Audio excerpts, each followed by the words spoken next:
When a woman learns to master her emotions and reconnect with her true worth, she no longer begs for love. She awakens it, and the best part, she doesn't have to chase it.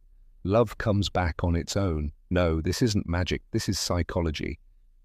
Do you know this feeling, sister? That feeling of being replaced, like an old piece of furniture, without explanation, without closure. But listen closely.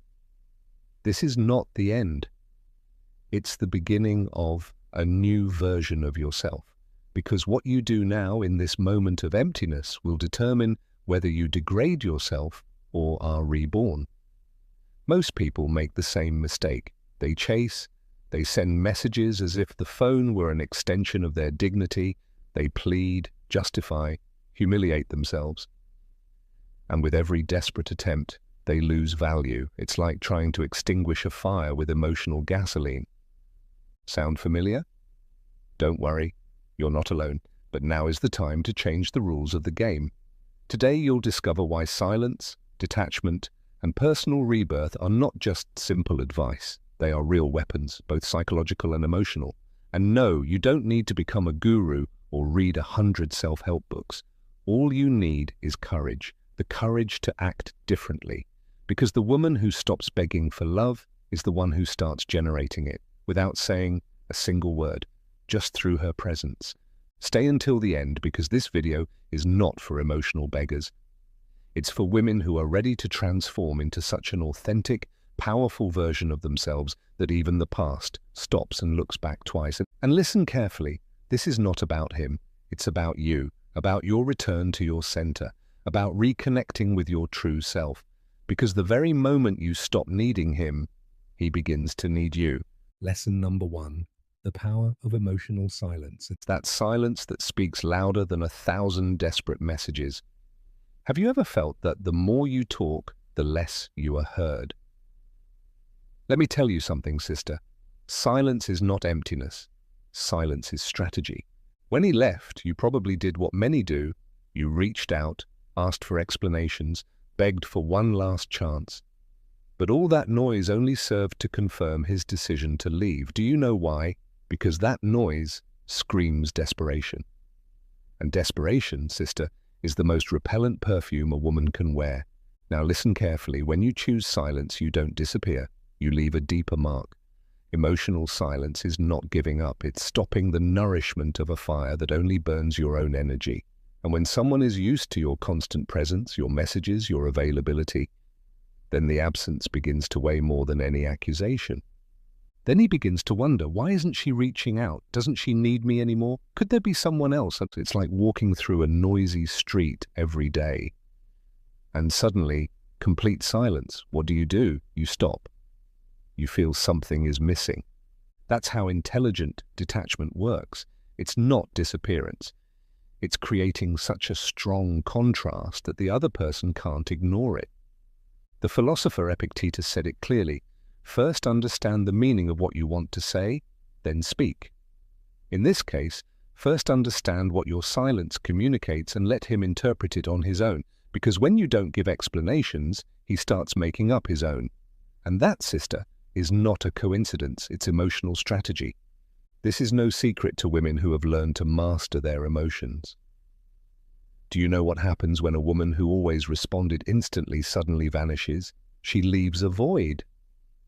And human nature hates a void.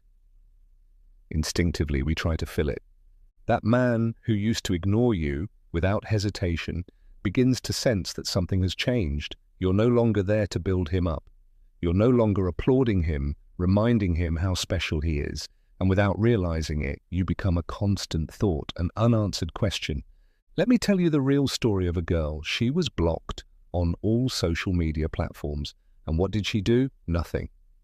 She didn't retaliate, didn't cry on social media, didn't send messages, didn't beg, didn't send gifts. Total silence. What did she focus on? Herself. She focused on her body, her finances, her mindset. 2 months later, he came back with a pathetic excuse. I dreamed about you. That was no coincidence. That was the result of strategically used silence, because silence doesn't just communicate, it creates.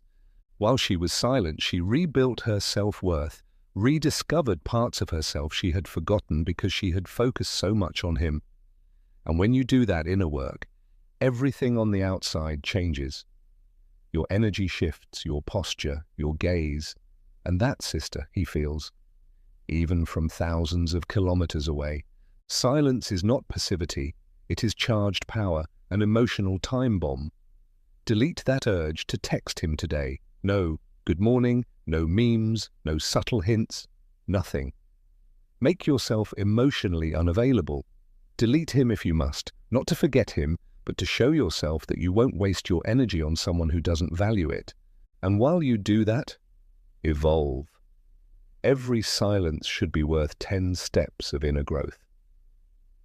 Think about it. Every time you write to him, every time you explain, beg, plead, you're sending, even without words, a very clear message. I need you so much that I can't live without you. And that message, sister, is what repels him. Because we all, without exception, desire what is hard to get, not what is served to us on a silver platter. Strategic silence is like a diet for the soul. Soul. In the beginning, it's uncomfortable, painful, frustrating, but over time it makes you stronger, more centered, transformed.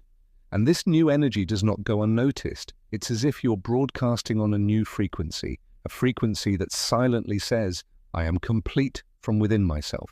So stop trying to convince him with words. Let your absence become your loudest voice. Because listen closely. The one who remains silent commands. The one who chases loses. And the one who grows quietly becomes unforgettable. Stop screaming in places where no one hears you. Start creating a silence so clear that it forces him to come looking for you. Lesson 2. Reverse psychology without manipulation. Because when you pull away, he starts to move closer. Has it ever happened to you that he suddenly shows up, just when you've emotionally detached?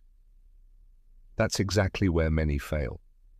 They think detachment means indifference, but in truth it means influence. When you withdraw your attention, something happens in the male brain.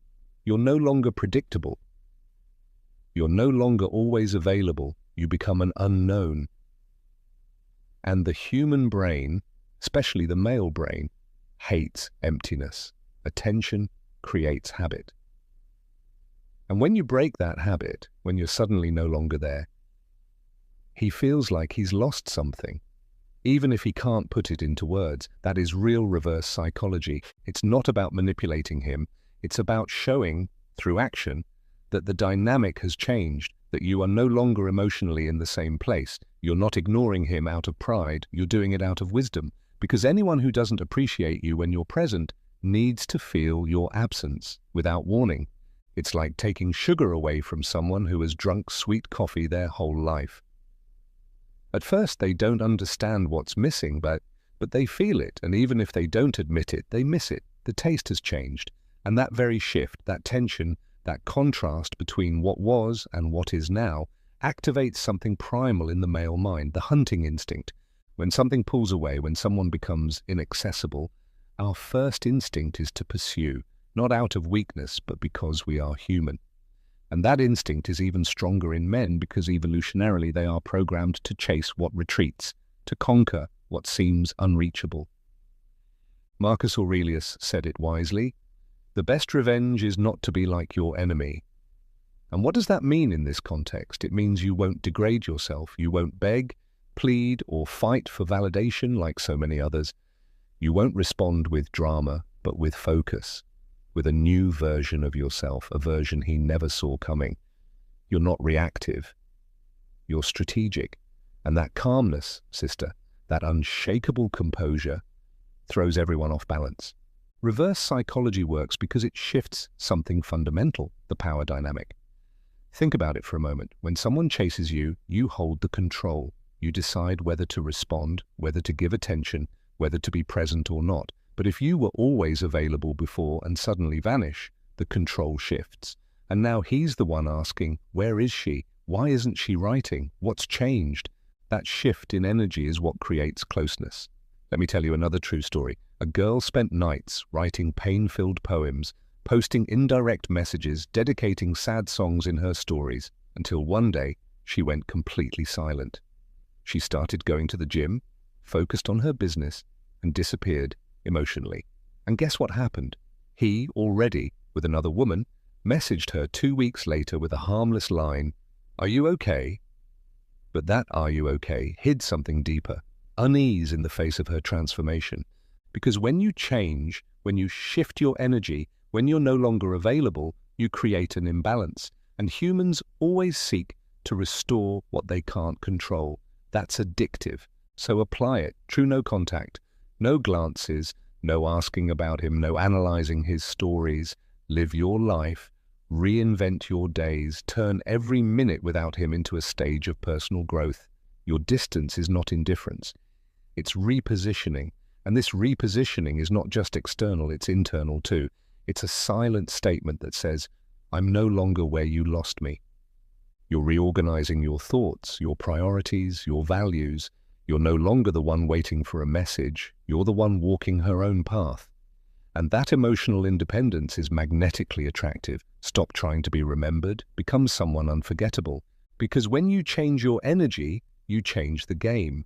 And you are not here to be another option. You are here to be the woman who no longer begs, because now she's the one being chosen. Lesson 3. The power of emotional scarcity. What is rare is desired more. Because what we can't have is exactly what fascinates us most.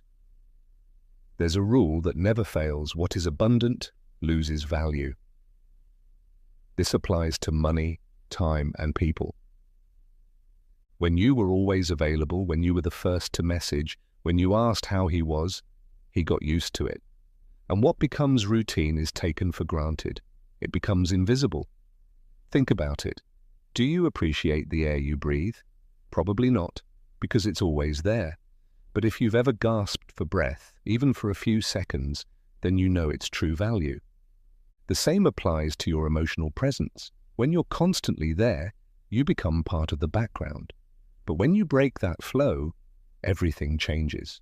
Your emotional scarcity begins to trigger something in his mind, a chain of questions with no immediate answers. Why is she gone? What happened? Doesn't she love me anymore? And that whirlpool of uncertainty, that feeling of not knowing, is more powerful than any poem, any romantic message, because now you're no longer predictable, you're a mystery. It's like a plant that was always green and suddenly withers. Only then does someone realize what they had. Or like the bread that always sat on the table. No one notices it until one day it's gone, and suddenly everyone wants it. This isn't a game, it's a universal law, the law of scarcity. Economists know it, psychologists confirm it, and wise women apply it.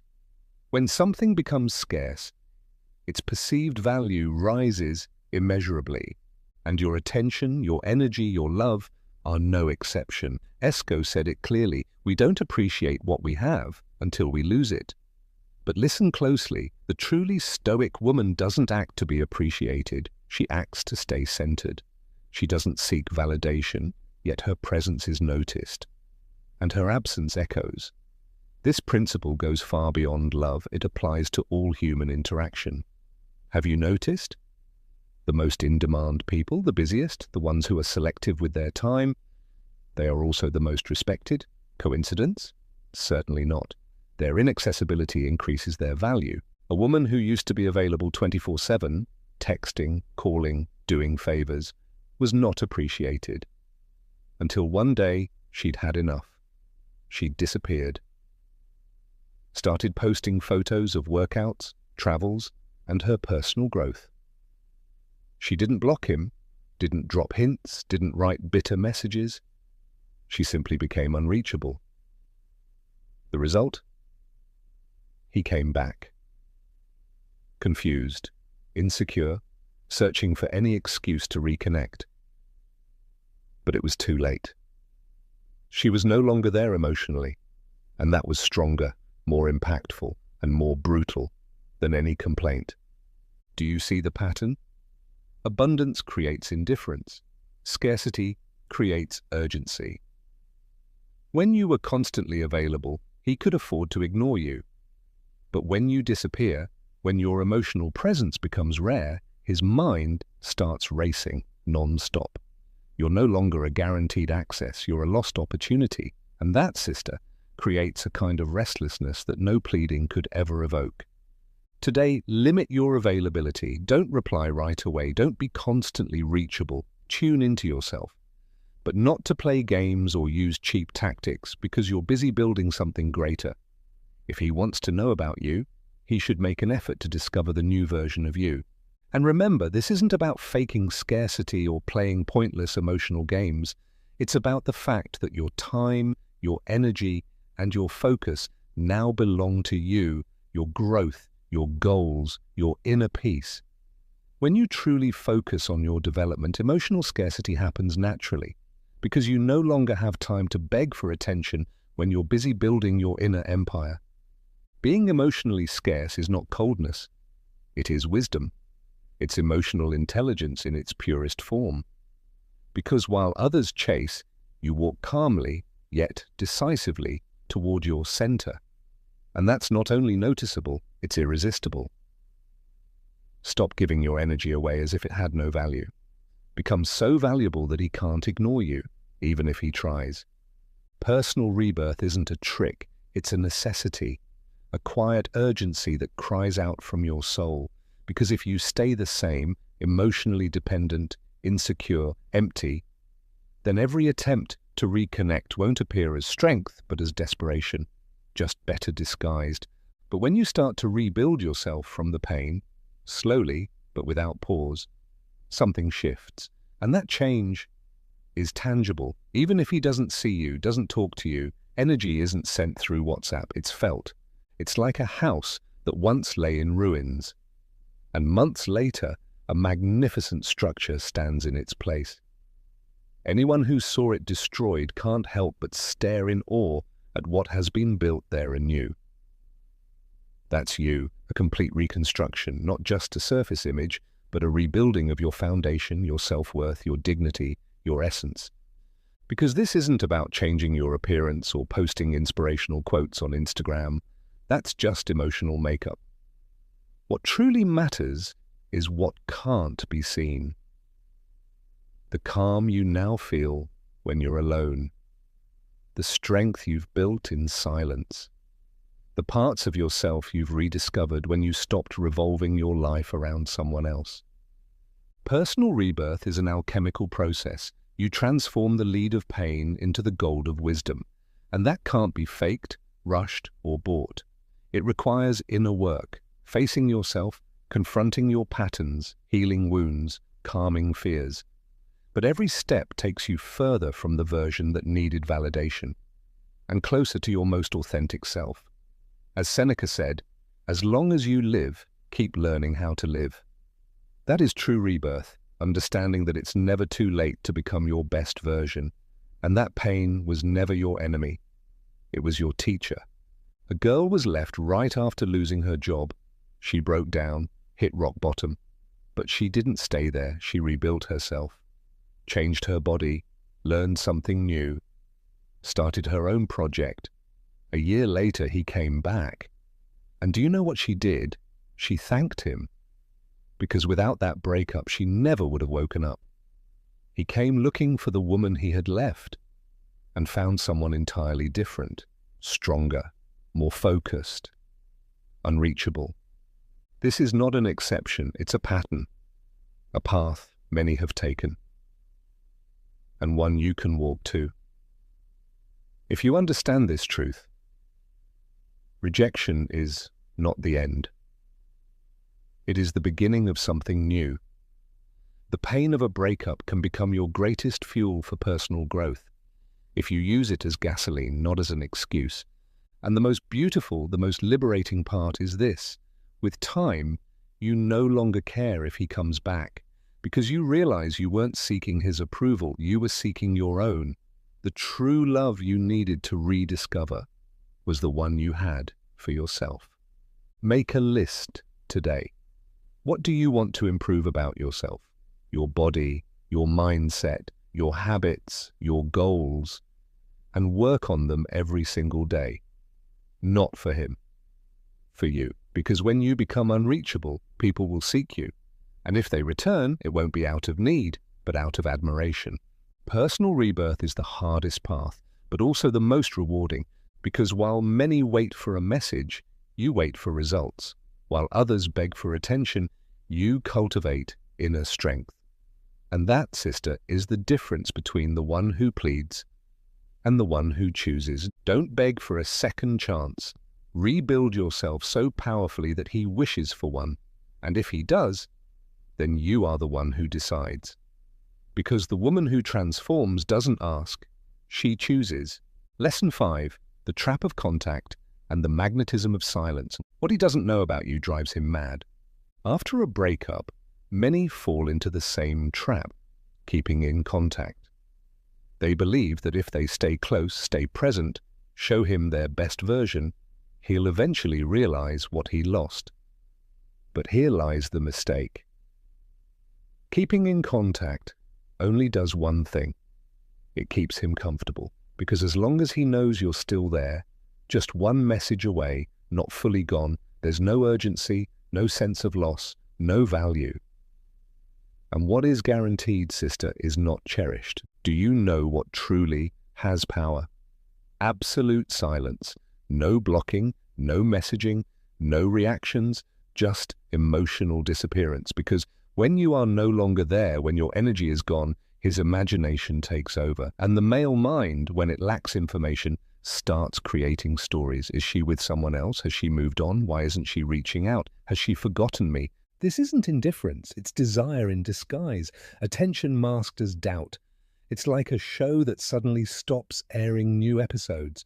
What does the audience do? They get restless, search for spoilers, develop theories, become obsessed. The same happens when you vanish without explanation. You become the unfinished story. And sister, unfinished stories are addictive. The human mind is wired to complete patterns, to seek meaning, to fill in blanks. And when you cut off contact, no drama, no hints, just absolute absence, you create a space his mind will endlessly try to fill. And in that attempt, things are triggered in him that no message of yours could ever cause. Because when you are silent, his mind starts to speak. And what he projects in your absence is more powerful than any explanation. Silence is like a blank canvas, and he paints it with his fears, his desires, his regrets. Epictetus said it clearly. Don't explain your philosophy, embody it. The same applies here. Don't explain your distance, don't announce your disappearance, don't ask permission to pull back. Live it. Disappear with dignity. Be silent with elegance, because silence needs no justification. Silence works.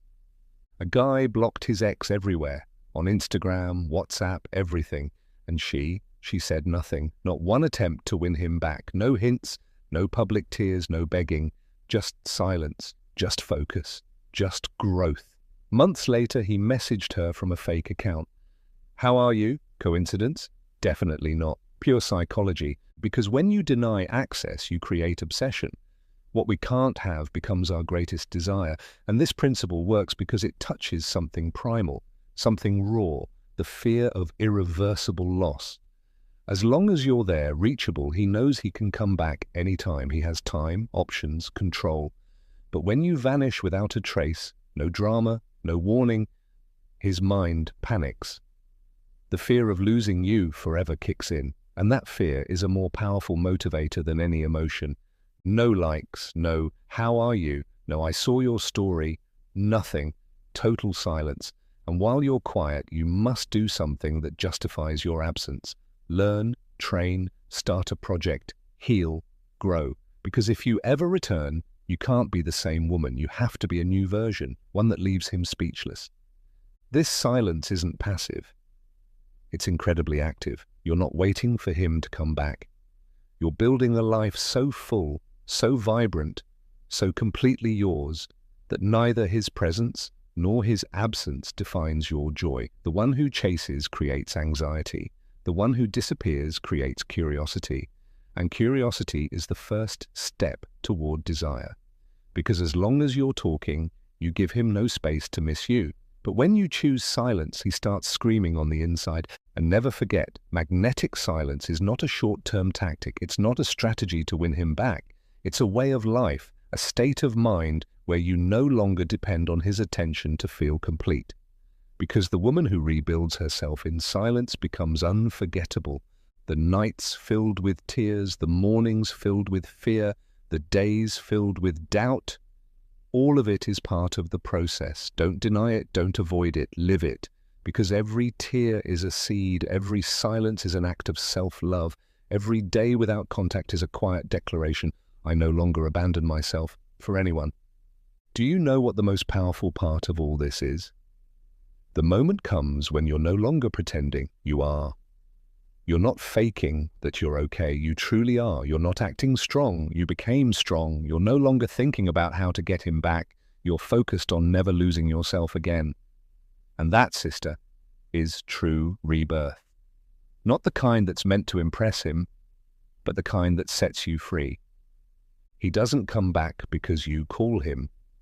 He comes back because one day he realizes the woman he left no longer exists. And if he comes back, he no longer decides, you do. Because the one who once begged for love is gone, and in her place stands a woman, whole, centered, and free. So the next time you feel like you miss him, ask yourself, do I really miss him? Or do I miss the version of me that lost herself for him? Remind yourself every single day, you're not alone, you have yourself. And when you have yourself, you already have everything you need. Don't fear the pain, fear staying stuck in it.